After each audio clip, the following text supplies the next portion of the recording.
لوگوں کا قسم اٹھانا اور بات ہے، اور احکم الحاکمین رب العالمین وہ رب جو کسی کا محتاج نہیں، کائنات کا ذرہ ذرہ اس کا محتاج ہے، اس رب کا قسم اٹھا کے بات کرنا بڑا معنی رکھتا ہے۔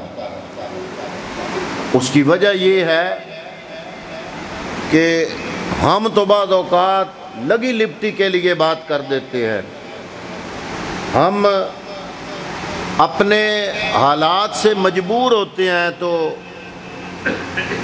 کمزور بات کو زوراور کرنے کے لیے، موقد کرنے کے لیے، اس میں تاکید لگانے کے لیے ہم قسم کے محتاج ہوتے ہیں۔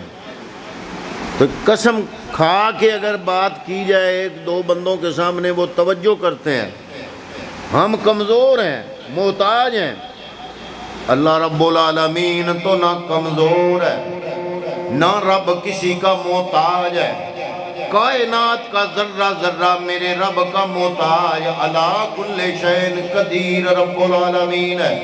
یا الہ العالمین ومن اصدق من اللہ قیلا، تیرا پاک کلام فرماتا ہے کہ اللہ کے کلام سے بڑھ کے سچا کس کا کلام ہو سکتا ہے۔ یا الہ العالمین، تجھے خدا ماننے والے، تجھے ایک جاننے والے، تجھے معبود ماننے والے، تیری عبادت کرنے والے یہ نظریہ اور عقیدہ رکھتے ہیں۔ وَمَنْ أَصْدَقُ مِنَ اللَّهِ قِيلًا، اگر تو بغیر قسم کے بھی بات کرے تو تیری بات ماننے والے تیار ہیں کہ تیری بات سچی ہے، تیری بات سچی ہے، تیری بات میں کوئی عیب نہیں، لا ریب بات ہے تیری۔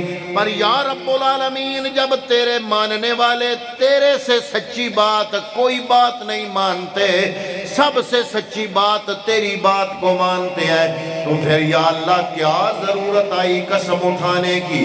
تو علماء مفسرین فرماتے ہیں ہم جو قسم اٹھاتے ہیں ہم ضرورتاً قسم اٹھاتے ہیں، ہم جو قسم اٹھاتے ہیں اپنے کمزور کلام کو موقد کرنے کے لیے قسم اٹھاتے ہیں، ہم جو قسم اٹھاتے ہیں اپنی کمزور حیثیت، اپنی کمزور شناخت کو اس میں زور پیدا کرنے کے لیے کہ جو مخاطب ہے وہ یقین کر لے، اس میں یقین پیدا کرنے کے لیے ہم الفاظ کے محتاج ہیں، قسم کے محتاج ہیں۔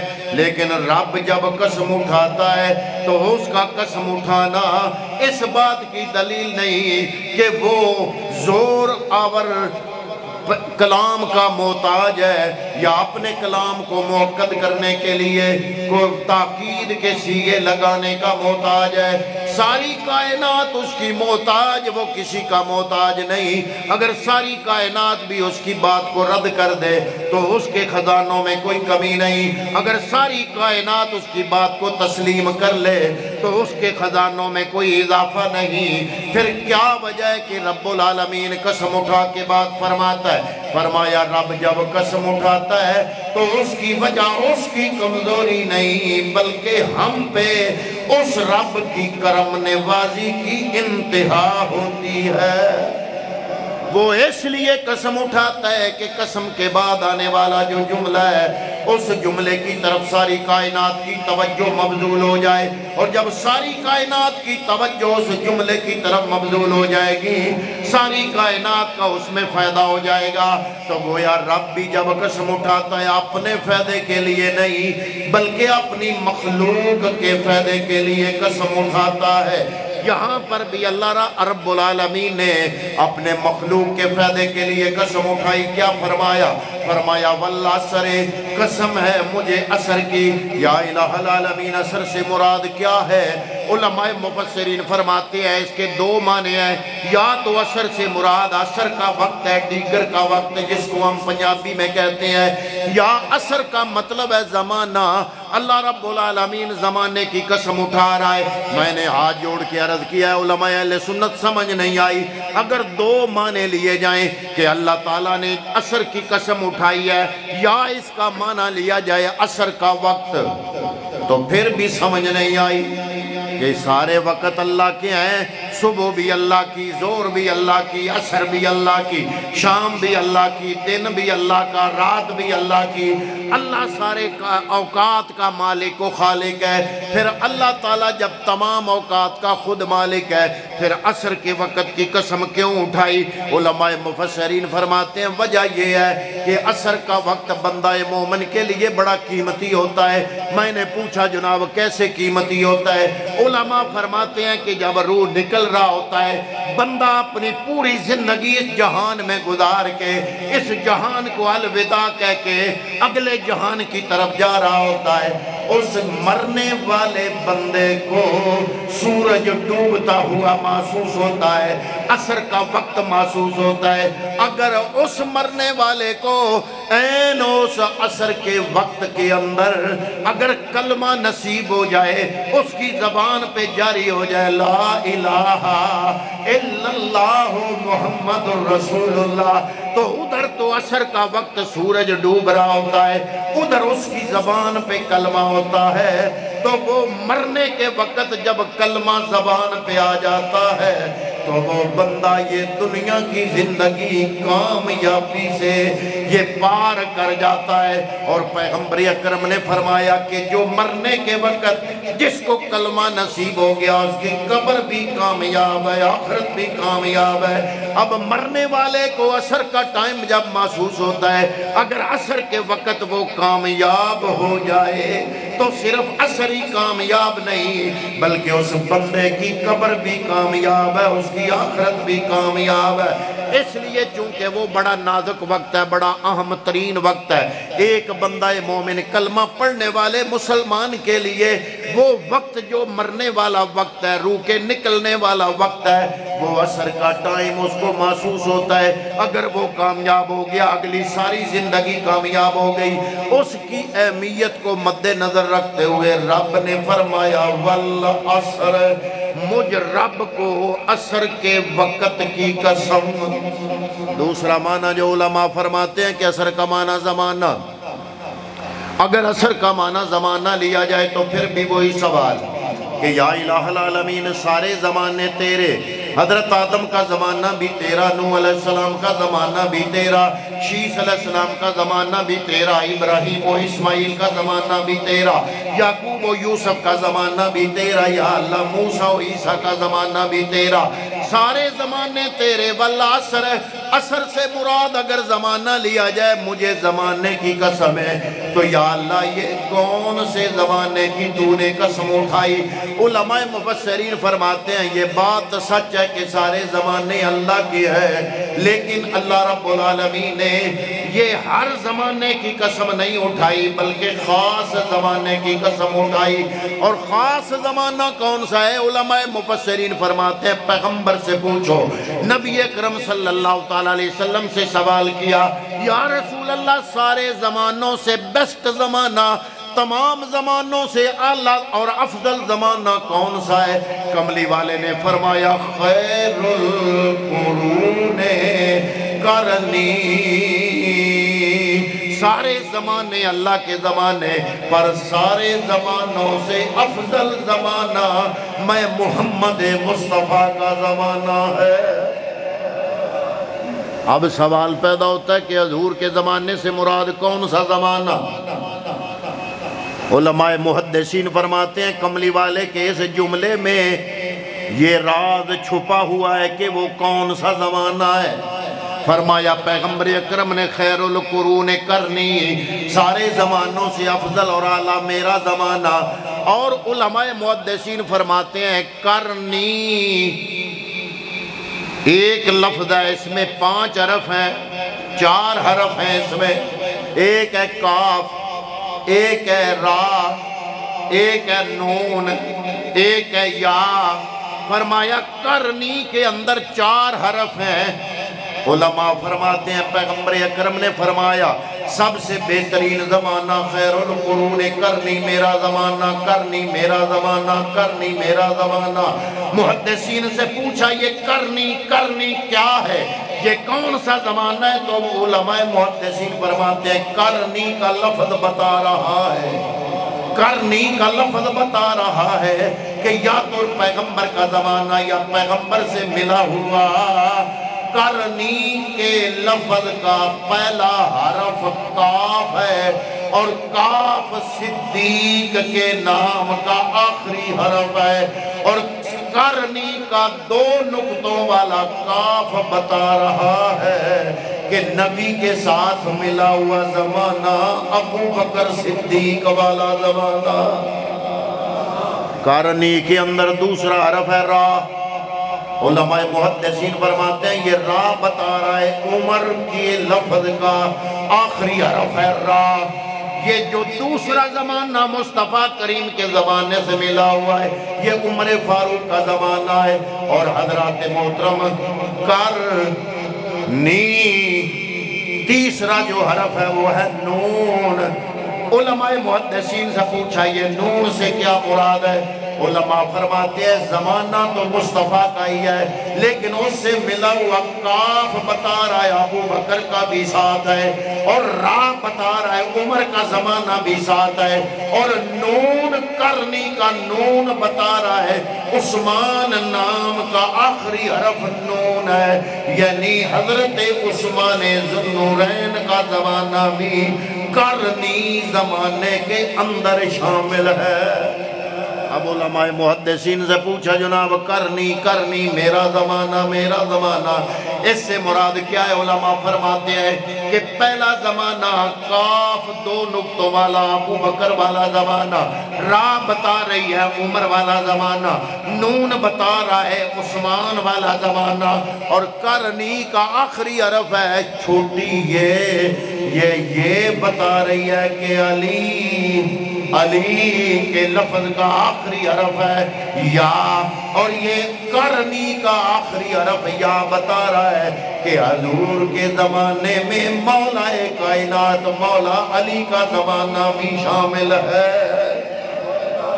تو گویا پتہ کیا چلا؟ اس حدیث کو سامنے رکھا تو پتہ چلا خیر القرون کرنی، فرمایا سب زمانوں سے بیسٹ اور بہترین میرا زمانہ، یعنی حضور کا ذاتی زمانہ، پھر حضور کے یار ابو بکر صدیق کا زمانہ، پھر عمر فاروق کا زمانہ، پھر عثمان غنی کا زمانہ، پھر مولا کائنات کا زمانہ، اور حضور کی حدیث بھی ہے ثم الذین یلونہم ثم الذین یلونہم، پھر اس سے ملا ہوا زمانہ، پھر اس سے ملا ہوا زمانہ، یہ سارے زمانے ملائے تو بنتا ہے خیر القرون کرنی، سب زمانوں سے بیسٹ میرا زمانہ۔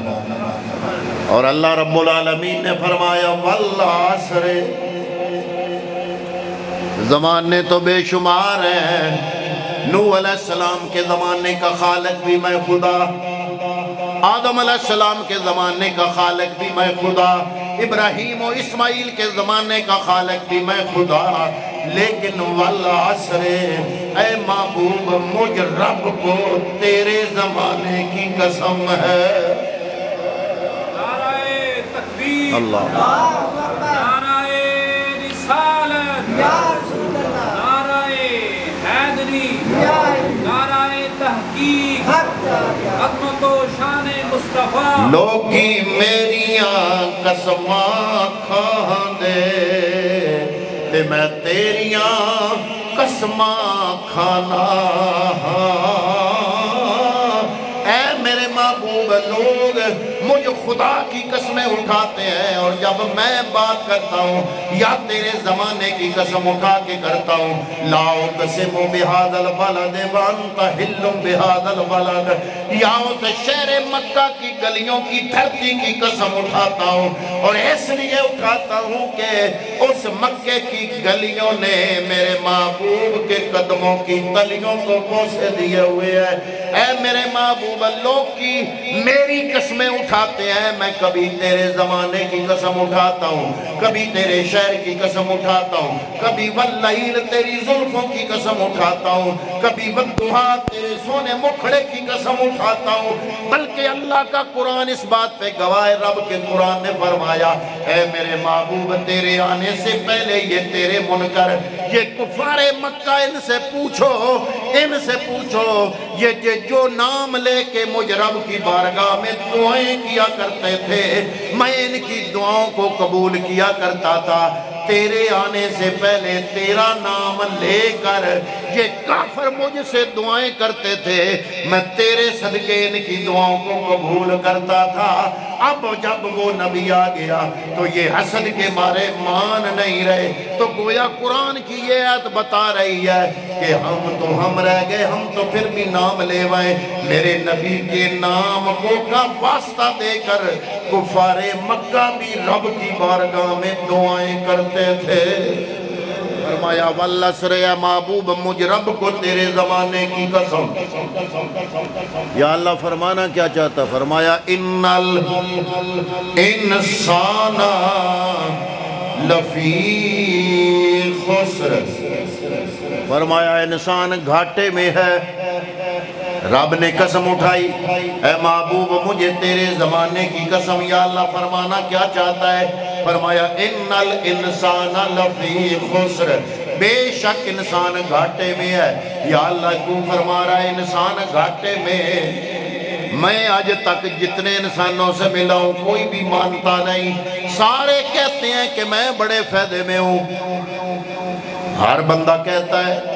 ایک بندہ ملا وہ کہتا ہے کہ جناب میرا دادا پڑدادا کچے مکانوں میں رہتا تھا، آج میں بڑا کامیاب ہوں، کوٹھی میں رہ رہا ہوں۔ دوسرا بندہ کہتا ہے کہ جناب آج سے کچھ عرصہ پہلے میرے پاس سواری نہیں تھی، آج میرے پاس عالی شان سواری موجود ہے، میں پہلے سے کامیاب زندگی گزار رہا ہوں، بہتر زندگی گزار رہا ہوں۔ تیسرا بندہ کہتا ہے کہ جناب ہمارے خاندان کو آج سے کچھ عرصہ پہلے جاننے والا کوئی نہیں تھا، آج اس علاقے میں میرا ایک نام ہے، میں ایک جناب ایم این اے ہوں، ایم پی اے ہوں، میں وزیر بن گیا ہوں، سیاست میں میرا نام آ گیا ہے۔ حضرات محترم ایک بندہ ملا وہ کہتا ہے کہ آج سے 50 سال پہلے ہمارے گھر میں جناب نہ صبح ہوتا تھا نہ شام ہوتا تھا، کبھی کوئی مہمان آتا تو ہنڈیاں پکتی تھی، لیکن آج 3 ٹائم، ایک دن میں 3 ٹائم ہنڈیاں پک رہی ہے، ہم کھا رہے ہیں، پہلے سے کامیاب۔ یا اللہ یہاں تو ہر انسان کہہ رہا ہے کہ میں بڑے فائدے میں ہوں۔ اللہ نے فرمایا والعصر، قسم ہے محبوب کے زمانے کی، ان الانسان لفی خسر، تم سمجھتے ہو کہ تم کامیاب ہو، میں رب اپنے نبی کے زمانے کی قسم اٹھا کے کہہ رہا ہوں انسان گھاٹے میں ہے۔ یا اللہ میرا ایک دوست ہے وہ یورپ چلا گیا، وہ بھی گھاٹے میں۔ فرمایا ان الانسان لفی، یا اللہ میرا ایک دوست ہے اس کا بینک اکاؤنٹ اربوں میں ہے، کیا وہ بھی گھاٹے میں ہے؟ فرمایا والعصر، مجھے محبوب کے زمانے کی قسم، ان الانسان لفی خسر، انسان گھاٹے میں ہے۔ یا الہ العالمین، میرا ایک یار ہے اس کو گرین کارڈ مل گیا ہے، گرین کارڈ، امریکہ کی نیشنلٹی مل گئی ہے، کیا وہ بھی گھاٹے میں ہے؟ فرمایا والعصر، رب فرما رہا ہے مجھے اپنے نبی کے زمانے کی قسم، ان الانسان لفی خسر، انسان گھاٹے میں ہے۔ یا اللہ میرا ایک یار ہے مولا کریم، وہ اپنے علاقے کا بہت بڑا سیاسی لیڈر بن گیا ہے، وہ بہت بڑا سیاسی لیڈر ہے، بلکہ وہ وزیر اعظم کے بڑے قریب ہو گیا ہے، کیا وہ بھی گھاٹے میں ہے؟ فرمایا والعصر، مجھے محبوب کے زمانے کی قسم، ان الانسان لفی خسر، انسان گھاٹے میں ہے۔ یا اللہ جو امریکہ چلا گیا وہ بھی گھاٹے میں، جو یورپ چلا گیا وہ بھی گھاٹے میں، جو UK میں چلا گیا وہ بھی گھاٹے میں، جو سعودیہ چلا گیا وہ گھاٹے میں۔ یا اللہ جو بڑا سیاسی لیڈر صدر وزیر اعظم بن گیا وہ بھی گھاٹے میں۔ اے میرے مالک یہ سارے گھاٹے میں کیوں، کوئی فائدے میں بھی ہے؟ یا اللہ کوئی بندہ جو تیرے نزدیک فائدے میں ہو، فرمایا اگلی پڑھو آیت پتہ چل جائے گا۔ فرمایا والعصر، مجھے محبوب کے زمانے کی قسم ہے، ان الانسان، چاہے پاکستان میں رہو تب بھی گھاٹے میں، سعودیہ چلے جاؤ تب بھی گھاٹے میں، کویت چلے جاؤ تب بھی گھاٹے میں، دبئی چلے جاؤ تب بھی گھاٹے میں، یو کے چلے جاؤ تب بھی گھاٹے میں، یو ایس اے امریکہ چلے جاؤ تب بھی گھاٹے میں، بہت بڑے وزیر اعظم بن جاؤ تب بھی گھاٹے میں، سیاسی لیڈر بن جاؤ تب بھی گھاٹے میں، فیکٹریاں لگا لو تب بھی گھاٹے میں۔ یا اللہ یہ گھاٹا ختم کب ہوگا؟ فرمایا والعصر، مجھ رب کو نبی کے زمانے کی قسم، ان الانسان لفی خسر، جو انسان ہے وہ گھاٹے میں ہے۔ یا اللہ اس گھاٹے سے کوئی باہر بھی ہے؟ فرمایا الا الذین آمنوا وعملوا الصالحات، فرمایا جس کے سینے میں ایمان کی شمع روشن ہے، زندگی میں اچھے اعمال کی جھلک موجود ہے، وہ اس گھاٹے سے باہر ہے۔ چاہے وہ امریکہ جائے تب بھی وہ کامیاب ہے، چاہے یو کے جائے تب بھی کامیاب ہے، سعودیہ جائے تب بھی کامیاب ہے، دبئی مصر چلا جائے، کویت چلا جائے تب بھی کامیاب ہے۔ ضرورت کس چیز کی ہے؟ فرمایا مجھ رب کی بارگاہ میں ایک معیار ہے، ایک کسوٹی ہے، چاہے ٹوکری سر پہ اٹھا کے سارا دن محنت مزدوری کرنے والا انسان ہو، یا کسی ملک کا وزیر اعظم ہو، ایم پی اے ہو، ایم این اے ہو، کوئی فیکٹری اونر ہو، یا بہت بڑا کوئی سرمایہ کار ہو، اللہ فرماتا ہے میری بارگاہ میں ایک معیار ہے، ایک معیار سب کے لیے۔ یا اللہ وہ کون سا ہے؟ فرمایا الا الذین آمنوا وعملوا الصالحات، اگر سینے میں ایمان کی شمع روشن، زندگی میں اچھے اعمال کی جھلک موجود، بے شک کروڑوں کماؤ، بے شک کویت جاؤ، بے شک دبئی جاؤ، بے شک مصر جاؤ، بے شک یو کے جاؤ، یو ایس اے جاؤ، یورپ جاؤ، لیکن اگر دل میں ایمان کی شمع، زندگی میں اچھے اعمال کی جھلک لے کر جاؤ گے تو تم جہاں کہیں بھی رہو گے تمہیں دیکھنے والے پہچان جائیں گے یہ عام نہیں، محمد عربی کا غلام ہے۔ تم یورپ جاؤ گے تو نبی کا غلام اور نمائندہ بن کے جاؤ گے، تم امریکہ جاؤ گے وہاں محنت مزدوری کرو گے اپنے اچھے عمل سے، اچھی نیت سے، اچھے ایمان سے، اپنے ماں باپ کا اور اپنے دین اور اپنے نبی کا نام روشن کرو گے تو جس ملک میں جاؤ گے محمد کا نمائندہ بن کے جاؤ گے۔ اور اگر خدا نخواستہ میری پہچان دوسری ہو گئی، یہ پاکستانی ہے، فراڈ کرے گا، اس سے بچو، میں امریکہ چلا جاؤں، میں یورپ چلا جاؤں، میں اپنی ذات کی بھی بدنامی کروں گا، اپنے ملک کی بدنامی، ماں باپ کی بدنامی، اپنے دین کی بدنامی، اپنے نبی جس نبی کا میلاد منا رہا ہوں اس محمد عربی کے نام کی بدنامی کا سبب میں بنوں گا۔ تو پتہ چلا ہمارا نوجوان اگر نیت صالح لے جائے، عمل اچھے لے جائے، نیت ٹھیک ہو جائے تو کیا ہوگا؟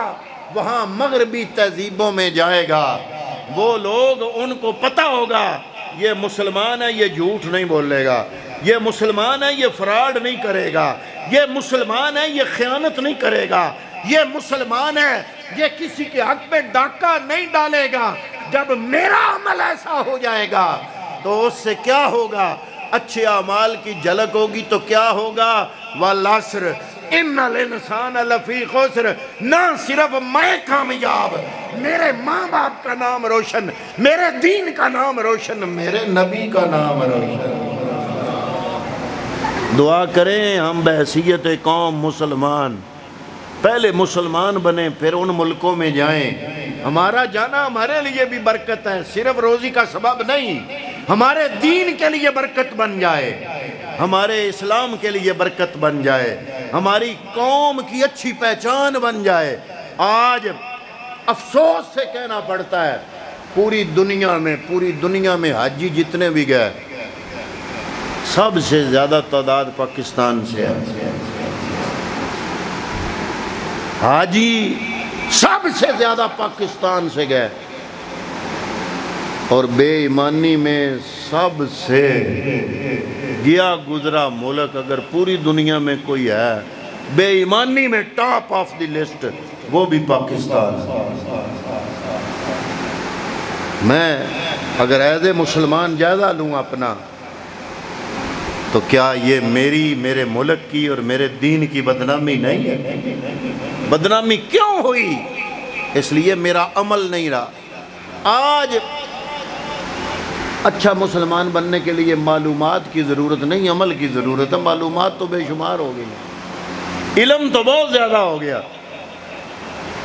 اور ایک فلاسفر ہے، ان سے کسی نے پوچھا کہ علامہ ابن تیمیہ، وہ بہت بڑے، کچھ لوگ ان کو بہت بڑا امام ثابت کرتے ہیں، بلکہ ان کے نام کے اب عقیدے بننے شروع ہو گئے۔ انہوں نے پوچھا بھی جناب یہ ابن تیمیہ بھی بڑی چیز تھا، یہ کیا تھا؟ انہوں نے کہا کچھ نہیں، بس صرف اتنا تھا کہ اس کا علم اس کی عقل سے بڑھ گیا تھا۔ اس کا علم، افسوس تو یہ ہے کہ اب تک میں اپنی آپ سے گفتگو کر رہا ہوں، آپ سے نہیں کر رہا۔ نعرہ تکبیر، نعرہ رسالت، نعرہ رسالت، نعرہ رسالت۔